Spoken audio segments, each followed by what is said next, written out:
Recording. Okay, well, welcome everybody. I'm Father Bill Holtzinger, the pastor of St. Anne Catholic Church, and I have with me Colleen Kotrba, who is our beloved principal of our school. So hello, Colleen. Hi. Well, welcome. I apologize. We were trying to live stream this, but we ran into difficulties. It would allow me to stream on my personal page. I've been able to stream elsewhere on other pages with other interviews. I just don't know what's going on. So I have some questions for you. So we're just going to do this. We're going to record this and put it up. So unfortunately, we won't be able to have live interactions, but that's just kind of the way the cookie's going to crumble on this one today. So we have been in a state of, well, quarantine. Has it been now 3 weeks? It seems like 3 weeks. Well, we started March 16th was when we started. So however many weeks that is. Okay. Maybe it is 3 weeks. I'm not really sure. We're just short of a month, I think, in that regard. Okay. So, okay. Well, since that, so when this came down, Governor Brown had asked that, or made this decision to close the schools. It was a temporary, short-term kind of a thing. So what did the school do? If you can remember back then, those few those weeks ago. Yes, I can. And if you hear a little noise in the background, my granddaughter is under the table playing with the puppy. So when we first were closed, we were going to be closed for the week before spring break and then taking spring break off, which of course didn't mean taking it off for the teachers with this new stuff. And then the week after spring break, we were supposed to be coming back to school on April 1st. So that was the first thing. So what we did at that time is the teachers grabbed some scholastic lessons that were being offered for free. And wrote assignments. I love it. It's awesome. For yeah, she's come into a few of my meetings a few times. Wrote assignments for them, went on Facebook and YouTube and did some stuff for the kids. So then at the end of that week, we found out that we would not be coming back on April 1st. We thought we would be coming back on April 14th.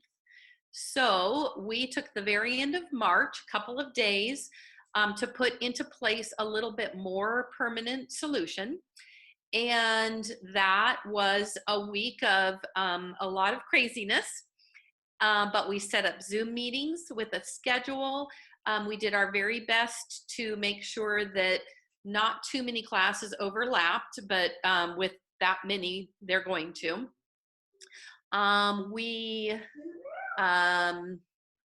just spent a lot of time on the computer and creating things and figuring out how to utilize the online resources of the curriculum that we already have and how to bring in some other stuff. Like IXL for math, Epic for reading books because they can't check them out of the library, that sort of thing. We made packets, we had them delivered, some teachers delivered them to the families. Shauna delivered packets to people. We checked out iPads for the kids so that every child would have their own device to be able to use. And but we didn't, we thought we'd come back to school on April 14th, so we didn't think it was going to be needing to be a long-term solution. And then we were told during that week that we would actually not be coming back to school until April 29th. So we knew it needed to be a little bit more permanent. And that's when we decided that we needed to start using the family portal, which is on our student information system called RenWeb. We created videos on how to access it.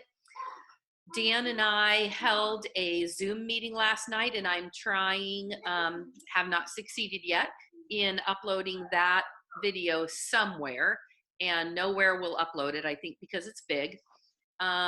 So Dan and I are working on that. At any rate, we just moved forward with having everything being able to be accessed from the family portal. So the teachers are learning it right along with me, right along with parents. And as we get information, we pass it on to the parents. We started Zoom meetings with the classes this week. And in half an hour, the teachers and I will be meeting to discuss how those Zoom meetings are going. And we just ask that you bear with us as we learn all of this stuff.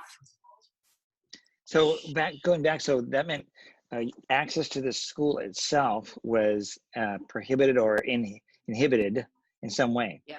March 30th and 31st, we were told we were going to be able to go back into the school and plan for however long at that point we were going to be out of the building. When the governor changed to April 29th, that changed. So each teacher was given the opportunity to go into their own classroom only, grab everything that they thought they could use or would need to use. And then that's when we created the packets, and Ms. Shauna went in to our supplies and put supplies together. We put the iPads in the church office, and parents were able to come and check them out. So since then, the school building is, by the governor's mandate, is supposed to be closed. So we have not gone in there. Of course, now that we know we'll be here for the end of the year, that is going to have to change some things, at least temporarily. So was it also cleaned in any of this time? Yes, as soon as the students were out on Friday the 13th, Friday the 13th. Okay. As soon as they were out, the teachers the next day, Saturday, went into their rooms because we knew it was going to be cleaned. And then we were told we would have to be completely out of it for 14 days.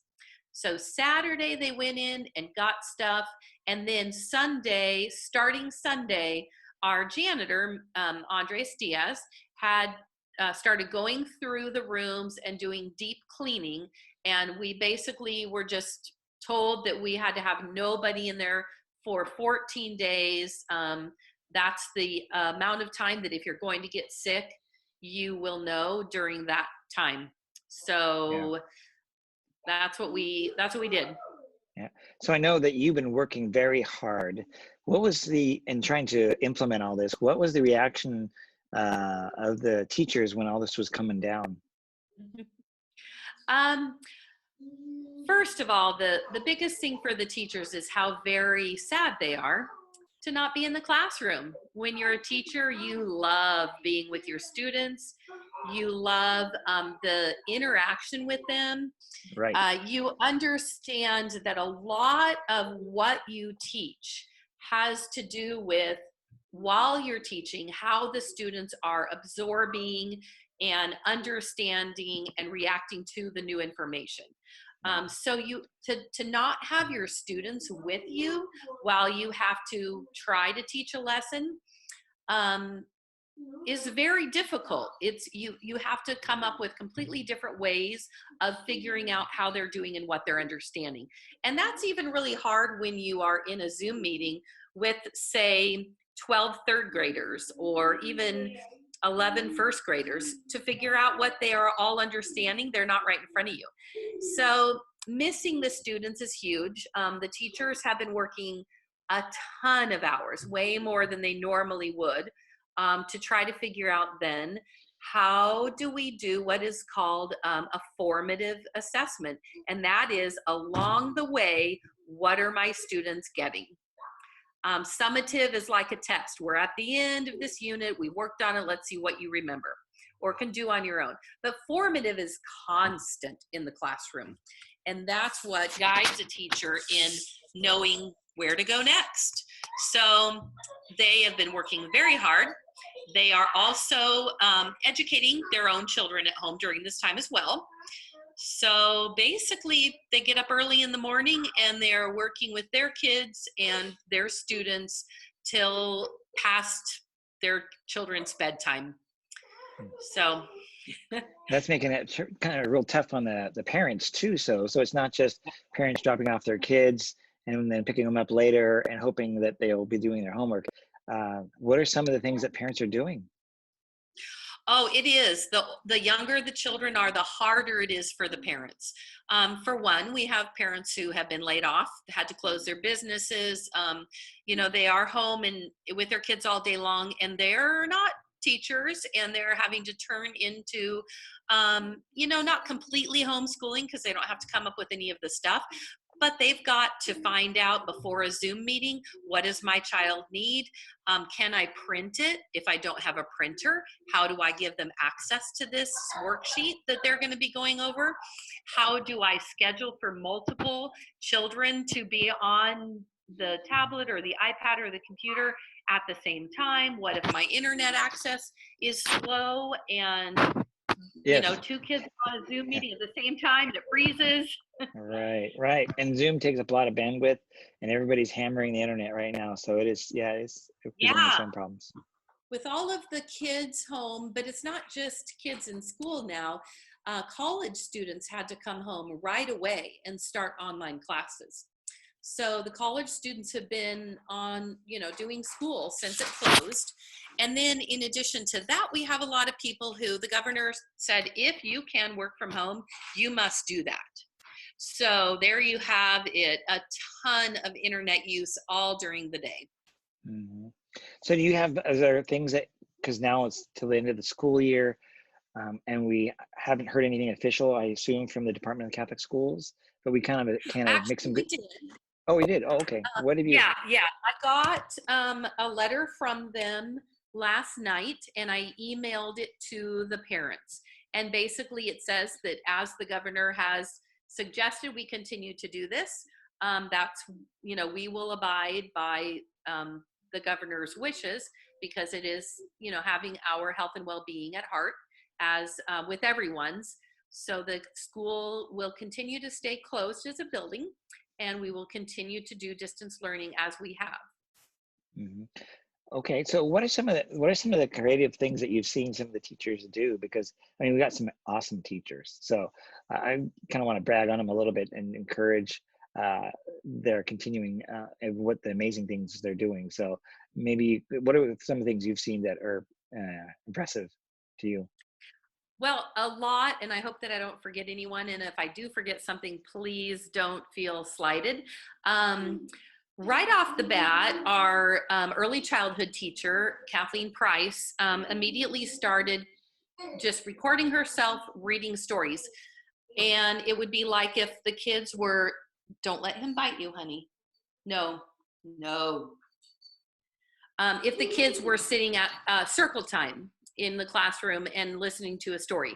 So reading it in the way that you would read it to 3, 4, and 5-year-olds. I saw In that. It was addition, pretty awesome. I was yes, so enthralled with that myself. I'm like, I haven't seen the woman who swallowed a spider was or fly swallowed a fly. yes, I'm like, it yes. really drew me in. Yeah. Yep. And in addition to that, she and Mrs. Johnson and Mrs. Mercado created activities and things that the parent or the care provider can do with the child along with the story, which is exactly what would be happening in the classroom.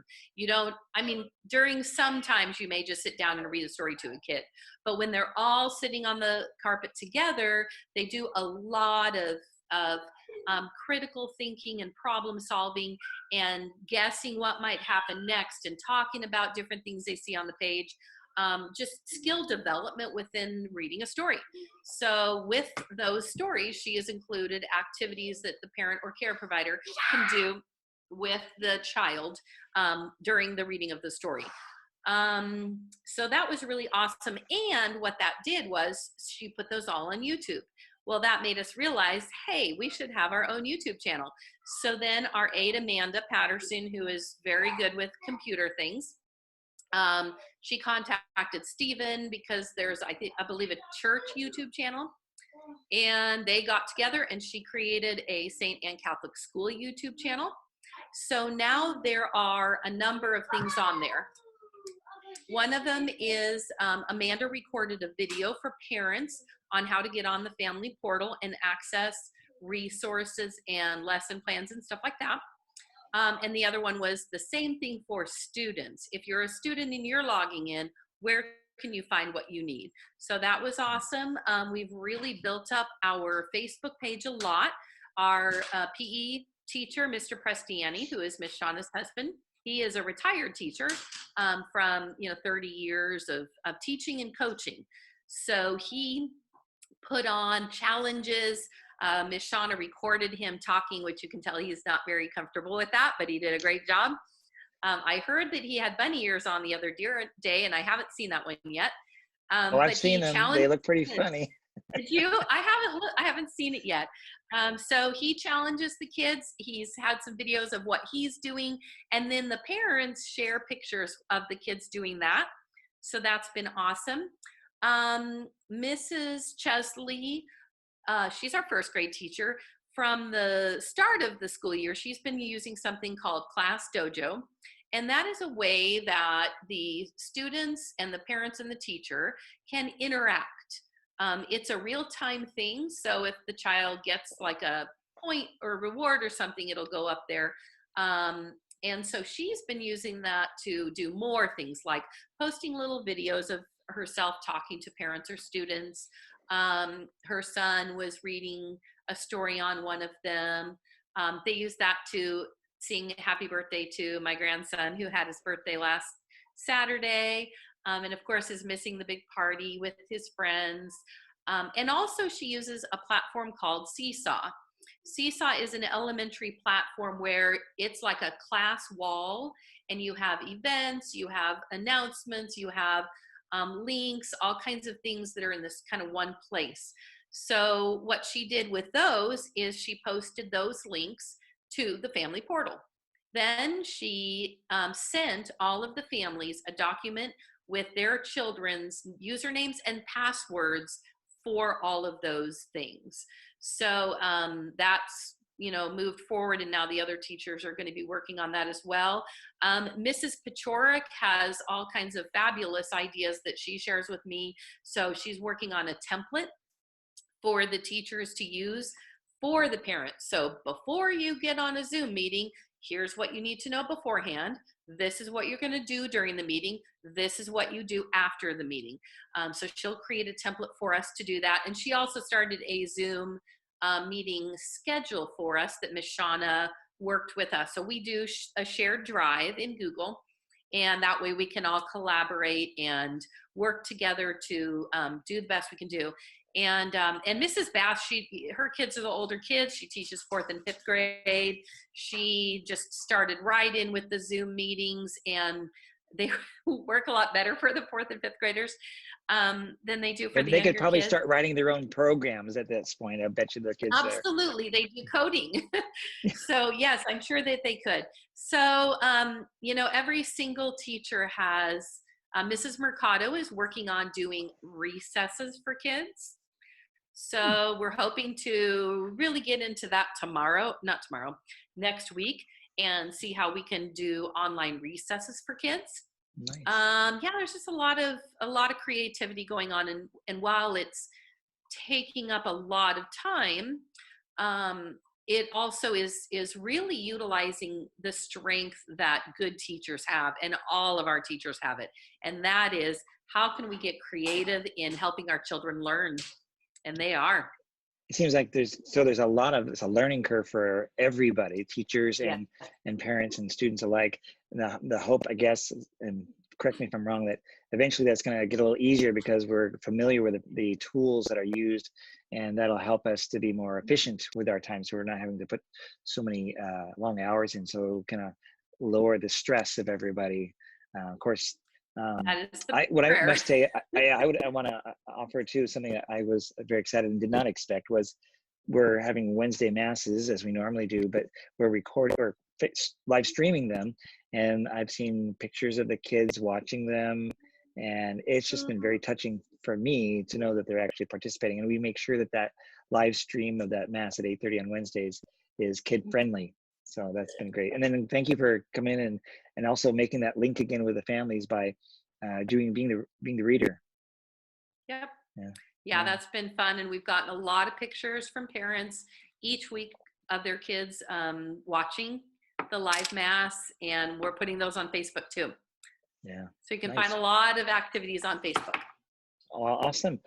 Is there anything that you want to share with the parents? We're going to go ahead and kind of wrap this up. I don't want to go too long because it's our first interview and we've got technical difficulties. We'll have to figure that out. But is there anything that comes to mind that you want to share with the parents in particular? Comes to Well, mind? I feel like I'm sharing so much with them via emails, Oh, and I feel a little bad. I don't want to overwhelm them, but you know, sometimes day to day stuff changes. So I just want to let you know that we will continue with the way we're doing things. The platforms will get easier. We're looking at integrating Google Classroom now, since we know we're going to go to the end of the school year, and Google Classroom integrates with RenWeb and the Family Portal. So you won't have to go anywhere else to be able to see your child's class wall and everything that's there. So just know that we appreciate your patience, your understanding. We are right in there with you with the frustrations and the difficulties. And we just really appreciate that you are giving us the time and the grace to figure all this out. We're using platforms that we didn't even know anything about prior to this closure. And you are too. And we totally understand that. And we just want to get to the point where things are streamlined, easy to find, so that even the first graders eventually will be able to get on their own portal and know exactly where to go. So definitely let your teachers know, your children's teachers know, if you need packets. We're working on that system right now to get packets out to families. If you, now that we're closed to the end of the year, if you need an iPad, we also do have some laptops that we can loan if that, you know, if that's what you need. Just please let us know. Contact your teacher with any needs. I would ask that you please contact your teacher rather than another teacher or Miss Shauna or myself first, just because I don't mind being the middleman, but it really is a lot easier if you can go directly to your teacher. And when you go on the Family Portal, if you click on that teacher's name, it will open up your mail platform that you use on your computer and allow you to email that teacher directly. So that would be it would be helpful because it would take our time and it would put it in the right place. If your teacher can't answer your question, they will come to me or Miss Shauna or Miss Sunny or whoever the question, you know, is best answered by. So that would be the one thing that I would ask moving forward. well, thank you so much for your time, and I apologize. I apologize for the technical difficulties we've had. This is attempt number 2 at an interview. At least we got this one, and we'll have another one sometime soon, and we'll get it up. And I Yes. want to thank you all for watching and for your patience. If you want to put any comments on the section below here when we post this on Facebook, please do. And I'm sure we'll be looking for that and answering any questions you have. Until the next Yes. time, yeah. God bless All you right. all. Thanks, Thank Colleen. you. Bye-bye.